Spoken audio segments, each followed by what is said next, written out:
Hello, welcome to Now Radio and Television Station, and I'm Katri. Here comes local news. On September 20th, in Washington, Prime Minister Phạm Minh Chính had lunch and worked with CEOs of many leading U.S. semiconductor enterprises and corporations.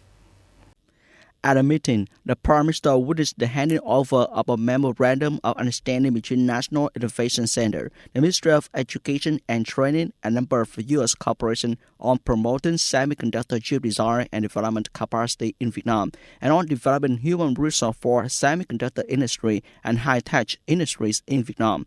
The Prime Minister asked U.S. enterprises to continue to cooperate and invest deeper, wider, and more in Vietnam in all stages such as infrastructure investment, technology transfer, design, production and distribution organization, human resource training with participation of enterprises, and research and training facility of both countries, thereby creating conditions to improve the quality of human resources and capacity of Vietnamese businesses, and gradually bring Vietnam deeper into the value chain and supply chain of the global semiconductor industry. According to the General Department of Customs, by the end of August, the country had two export commodity groups with a turnover growth of more than $1 billion over the same period in 2022. The world fruits and vegetables increasing by $1.45 billion and means of transport and spare parts increasing by $1.22 billion. In addition, rice increased by $832 million. The both commodity groups are the bright spot of export because in the first 8 months of the year, many key commodity groups had a sharp decrease in turnover compared to the same period last year. The General Department of Customs recorded that up to 11 export groups decreased by over $500 million over the same period last year. Among that, 6 groups decreased $1 billion, including phones of all kinds and Poland decreased by $6.21 billion.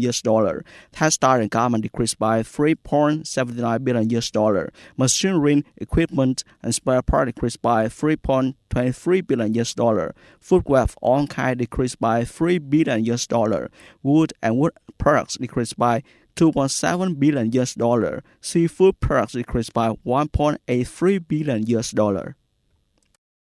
Vietnam export coffee prices increased for a 6th consecutive month, recording a new high in August, reaching a record of $3,054 per ton, of 8% over the previous month and up nearly 30% over the same period last year.